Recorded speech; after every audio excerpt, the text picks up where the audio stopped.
भाई मेरे कहीं गलती हो तो बता देना मेरे को।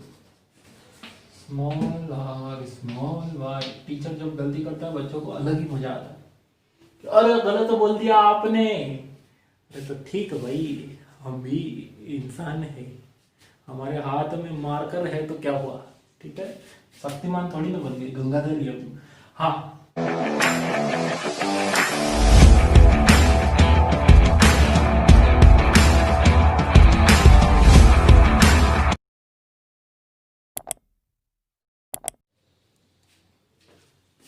Hello, good evening ladies and gentleman. एक मिनट, जेंटलमैन? हाँ हो तो सही तुम जेंटलमैन। मैं ना कल आ रहा था गांव से, तो मेरे को एक ट्रक के नीचे ना ऐसे लिखा हुआ दिखा कि क्या आप बदमाश है। मैंने कहा हाँ। नीचे लिखा हुआ था बदमाशी में तो हम तुम्हारे बाप लगते हैं। ठीक है। तो यस लेडीज एंड जेंटलमैन, हम बात कर रहे थे जेनेटिक्स के बारे में। हिंदी मीडियम की क्लास कल नहीं हो पाई, माफी चाहता हूँ मैं। थोड़ा सा कभी कभार काम भी आ जाता है और थोड़ा सा आलस भी आ जाता है, ठीक है। तो मैं कोशिश करूंगा कि आलस फिर से नहीं आए, काम आएगा उसका कुछ नहीं कर सकता, ठीक है। चलिए, तो हमको बात करनी है कि हाँ, हमने बात कर ली थी मोनो हाइब्रिड क्रॉस और उससे रिलेटेड सारी चीजों की बात कर ली थी, मल्टीपल एलील वगैरह सब बात कर लिए थे। आज अपन बात करने जा रहे हैं एक इंपॉर्टेंट टॉपिक जो बोर्ड की परीक्षाओं के लिए तो इंपॉर्टेंट है और कंपटीशन के लिए इससे इंपॉर्टेंट, क्योंकि उसमें से नहीं पर उससे रिलेटेड सवाल जरूर आएंगे, ठीक है। चलिए तो स्टार्ट करते हैं। द्विसंकर संकरण, क्या नाम है? द्विसंकर संकरण, डाई हाइब्रिड क्रॉस।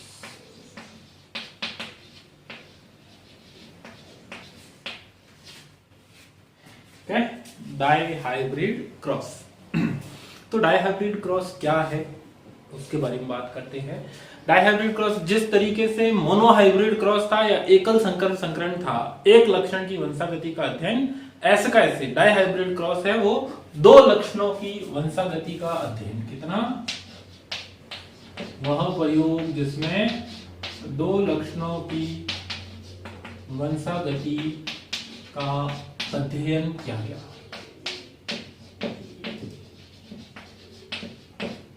हेतु किया जाने वाला प्रयोग। तो मेंडल साहब ने जब एक लक्षण वाला प्रयोग करके देख लिया था तो उनको लगा कि अब दो लक्षण वाला करके देखते हैं, ठीक है। ये इंसान के अंदर हमेशा ऐसी क्या थी, वो क्या बोलते हैं, इच्छा थी कि अपन ऐसा करके देखते हैं क्या होता है। उसी के चक्कर में बहुत कुछ अच्छा अच्छा हुआ, लेकिन कोरोना भी हो गया। मैं नहीं बोल रहा हूँ चाइना ने बनाया है, ठीक है, लेकिन अगर बनाया है तो उसका मंचूरियन उसी को खिला दो, मेरे को नहीं मालूम। हाँ ठीक है। चलिए, अब दो लक्षणों की वंशागति का अध्ययन कर रहे हैं अपन किसमें? डाई हाइब्रिड क्रॉस एक्सपेरिमेंट में। डाई हाइब्रिड क्रॉस एक्सपेरिमेंट में मेंडल ने जो दो लक्षण लिए थे वो कौन कौन से थे? पहला लक्षण लिया था बीज का आकार, ठीक है, और दूसरा लक्षण लिया था बीज का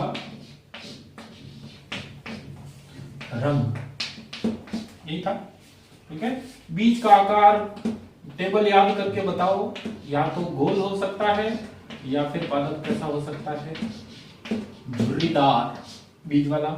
इसी तरीके से बीज का रंग याद करो, पीला प्रभावी हो सकता है या फिर कैसा हो सकता है, हरा मटर हो सकता है। भाई साहब, मैंने बोला था कि फली लेने जाओ तो हरी लानी है, लेकिन बीज लेने जाओ तो पीले मटर लाने हैं, ठीक है। तो पीले मटर ही चाहिए, उनसे हाथ भी पीले हो जाएंगे पीले मटर की वजह से, बाकी कुछ नहीं होगा। हाँ ठीक है। चलिए, गोल, झुर्रीदार, पीला, हरा, सब कुछ ठीक। अब गोल प्रभावी था तो इसके लिए वर्ड के क्या प्रतीक यूज करेंगे? आर। झुर्रीदार के लिए क्या यूज करेंगे? Small R. इसके लिए येलो येलो, वाई वाई। हरे के लिए ग्रीन ग्रीन, नहीं भाई ग्रीन ग्रीन नहीं, ये पीले के लिए वाई यूज कर लिया तो हरे के लिए अब स्मॉल वाई यूज करना है, ठीक है। चलिए, तो मेंडल साहब ने दो प्लांट लिए, मेंडल ने दो प्लांट लिए, वो पीले व गोल बीज, ठीक है। और दूसरा एक पेरेंट लिया, उसके अंदर हरे व झुर्रीदार बीज वाला पादप लिए, ठीक है। मैंने रिकॉर्डिंग स्टार्ट भी की है कि नहीं की, पता नहीं, ठीक है, कर ली है, ठीक है। तो दिखने में भी दिक्कत नहीं हो रही है। चलिए, तो इधर देखो, गोल व पीले लिखूं या पीले व गोल भी ठीक, कोई दिक्कत नहीं है। RRYY, ठीक है। यहां पर क्या हो जाएगा, small r y small y, ठीक। यही जीनोटाइप तो होगा। पीले गोल के लिए अपन ने RR लिख दिया, पीले के लिए YY लिख दिया। तुम्हारी बुक में शायद यही सिंबल YY RR भी लिख सकते हो, कोई दिक्कत नहीं, ठीक है। चलिए, तो अब यहां तक तो कोई दिक्कत ही नहीं है। अब देखो, एक काम करो, यहां तक की इंफॉर्मेशन नोट कर लो, वीडियो को रोक के नोट कर लिया, पढ़ाई कर ली, ठीक है। अब इसको हटाता हूं, मैं पूरा एक साथ एक्सप्लेन करूंगा।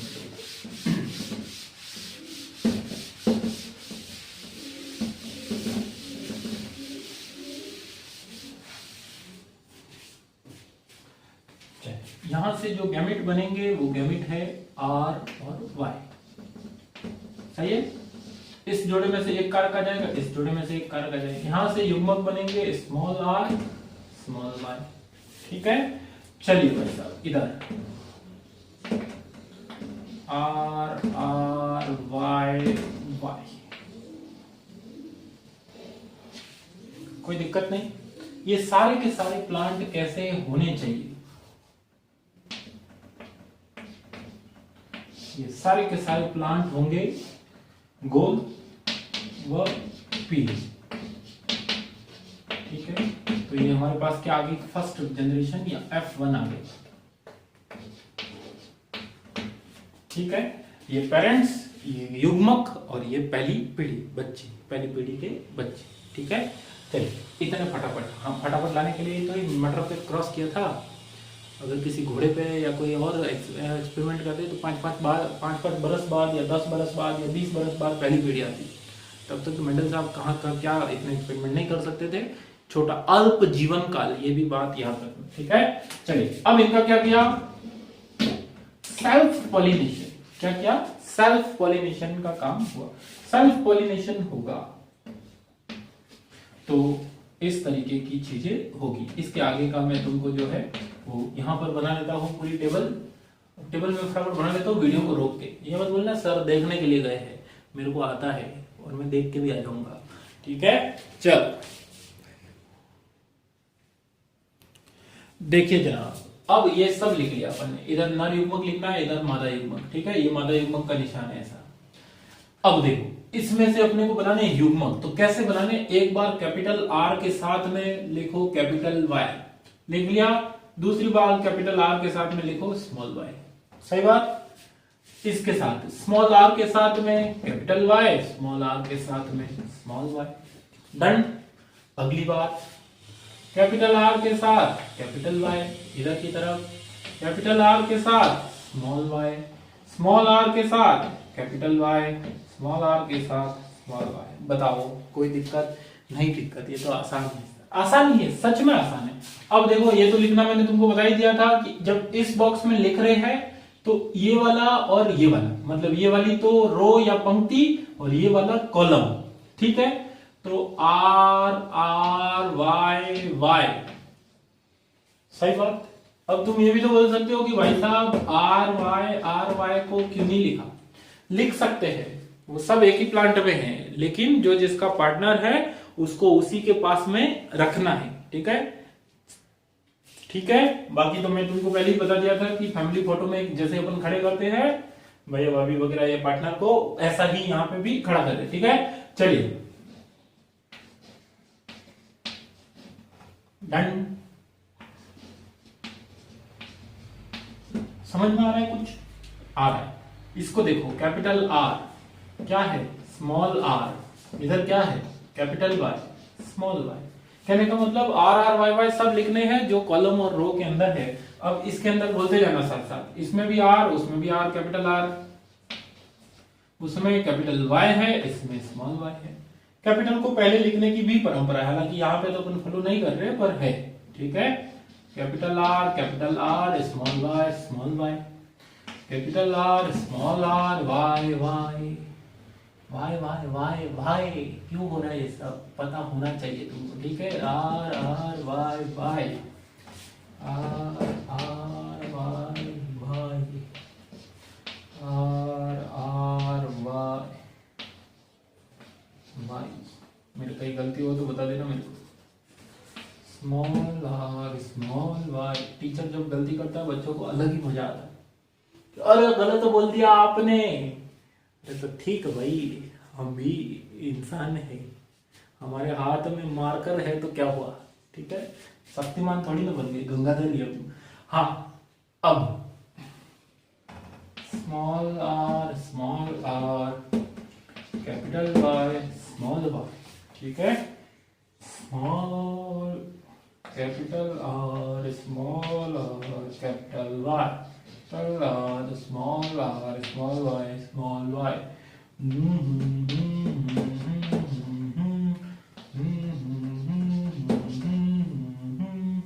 तेरी मेरी, हाँ गाना नहीं गाना होता है, ठीक है। लिखना आ गया, नहीं लिखना आया तो मेरे को कमेंट में बताना, कल वापस से टेबल बनाएंगे अपन, रोज अपने यही काम है, ठीक है। टेबल हम बनाएंगे, कुर्सी तुम लेके आना। हाँ, ये अवन कर लिए।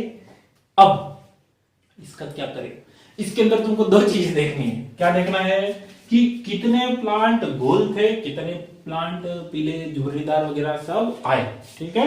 तो वहां तक तो नोट कर ही लिया था तुमने, यहां तक नोट नहीं किया था, इसको एक बार नोट कर लो और ये टेबल बना दो, फिर मैं तुमको आगे एक्सप्लेन करता हूं, ठीक है।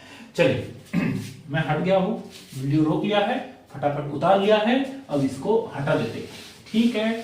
चलो, इतना आसान पढ़ाई है बेटा, ऑनलाइन के उन भरोसों में मत रहना कि हम तुमको पीडीएफ दे रहे हैं, हम तुमको सब कुछ दे देंगे, ठीक है। उससे थोड़ा सा टाइम बच जाएगा, लेकिन जो हैंड रिटन नोट्स होते हैं, खुद के लिखे हुए नोट्स, उसकी बराबरी कोई नहीं कर सकता है, ठीक है। चलिए साहब, आगे अपन बात करते हैं इसकी। हाँ, अब दो लक्षण, दो बातें आती है हमारे, लक्षण प्ररूप अनुपात, लक्षण प्ररूप अनुपात। और लक्षण प्ररूप अनुपात को अपन और क्या बोलते हैं, फिनोटाइप बोलते हैं। हाँ सर बोलते तो है, ठीक है। दूसरा जीनोटाइप, जीन प्ररूप अनुपात। तो दोनों तुमको बताना है, जीन प्ररूप और लक्षण प्ररूप दोनों बताना है। तो लक्षण प्ररूप अनुपात में क्या होता है, या फिनोटाइप में क्या होता है, बाहरी लक्षण या बाहरी स्वरूप के आधार पर जिसको हम बता सकते हैं। मतलब मैं मटर को देख के बताऊंगा कि ये गोल है या झुर्रीदार है, इसी तरीके से मैं उसको देख के बता सकता हूं कि ये पीला है या हरा है, क्लियर। लेकिन क्या मैं किसी पीले मटर को देखकर ये बोल सकता हूं, मतलब मैं क्यों बोलूंगा पीले मटर को देख के, लेकिन फिर भी क्या मैं किसी पीले मटर को देखकर बोल सकता हूं कि वो ऐसा पीला है कि ऐसा पीला है, नहीं बोल सकते। तो जो आंतरिक जीन संगठन होता है उसको क्या बोला जाता है, जीनोटाइप, ठीक है। तो मटर वटर मैं सब देख लूंगा, अब तुम इधर देखो। हाँ, लक्षण प्ररूप या फिनोटाइप, तो चार तरीके के प्लांट आए, मैं तुमको सही बोलता हूं, मैं झूठ नहीं बोल रहा हूं दोस्त। एक तो है गोल व पीले, गोल व पीले, ठीक है। दूसरे गोल व हरे, तीसरे झुर्रीदार व पीले, और चौथे झुर्रीदार व हरे।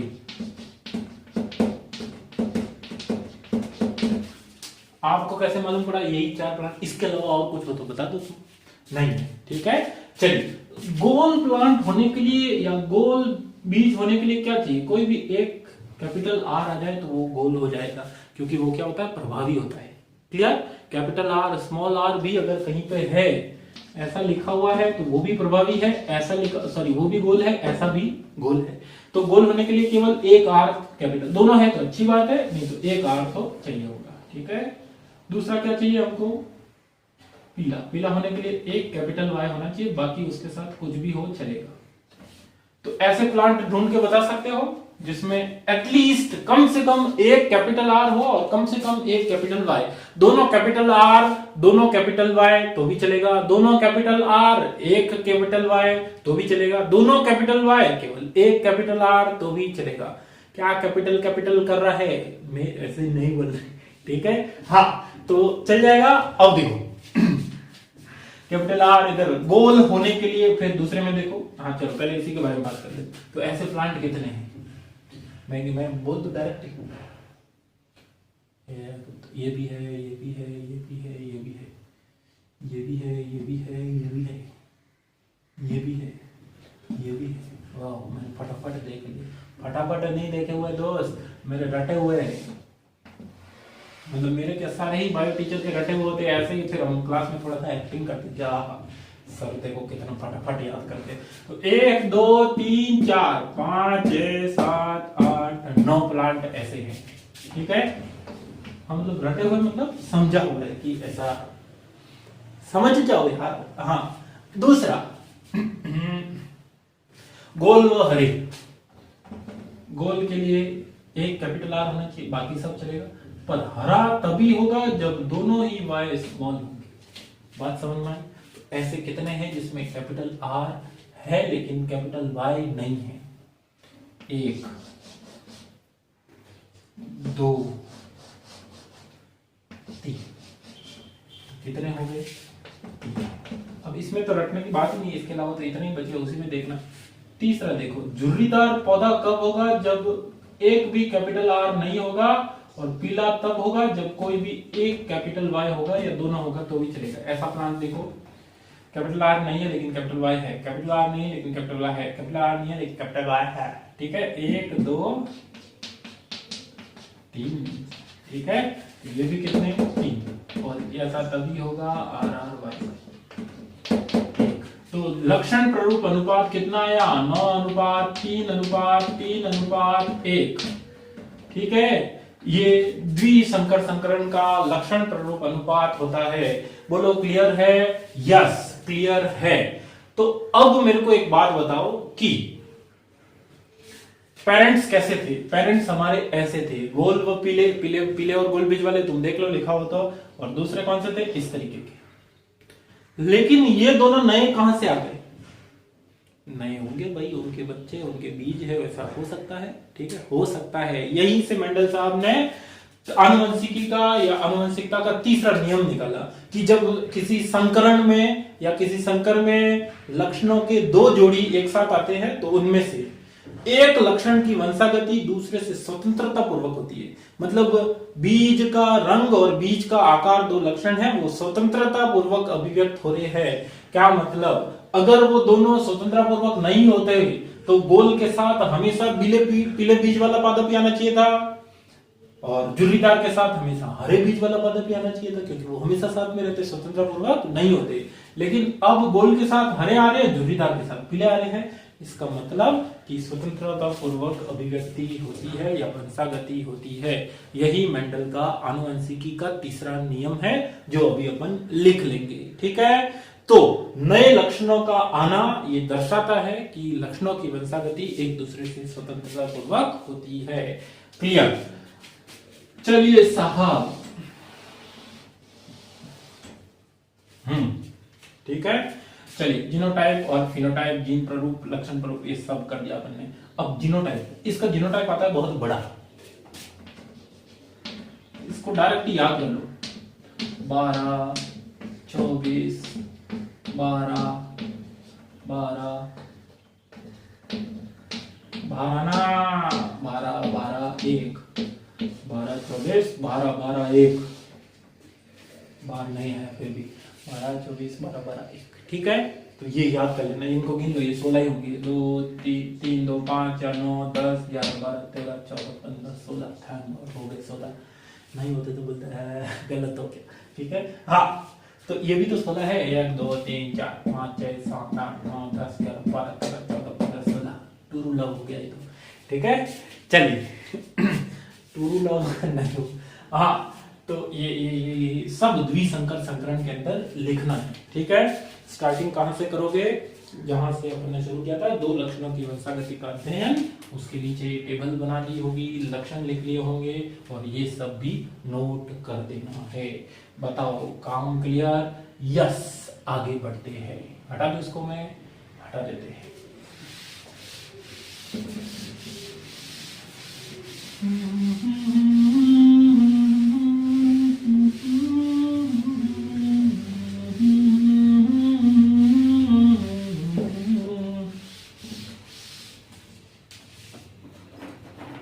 कौन सा गाना था बता देना कमेंट के अंदर। ठीक है, चलिए अब मेंडल की आनुवंशिकता का तीसरा नियम।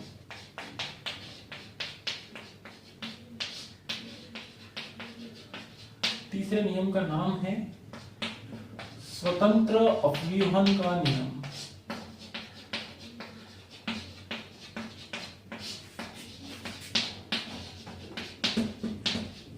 अपव्यूहन का नियम।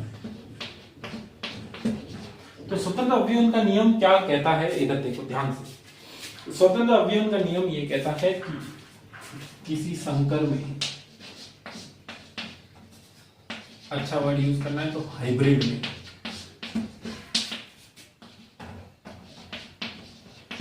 लक्षणों के दो जोड़े में से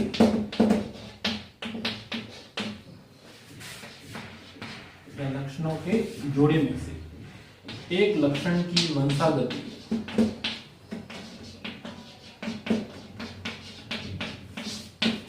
दूसरे लक्षण से स्वतंत्रता पूर्वक होती है।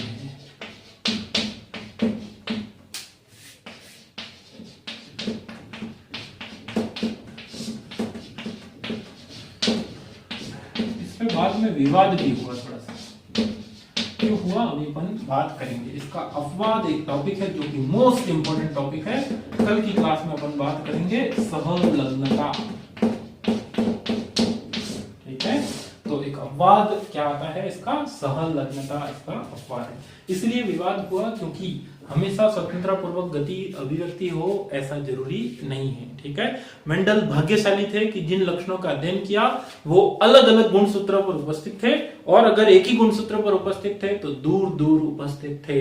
इस लाइन का मतलब क्या है, इस लाइन का मतलब कल की क्लास में समझ में आएगा। ठीक है, तो यहां तक क्लियर है। चलिए आज की क्लास को यहीं पे खत्म करते हैं। मैं अपनी वाणी को विराम देता हुआ अगले श्रोता को आमंत्रित करता हूँ। अगला स्पीकर कोई है नहीं, आप खुद ही कलाकार हो, घर जाके पढ़ाई करो। ठीक है, चलिए बाय बाय।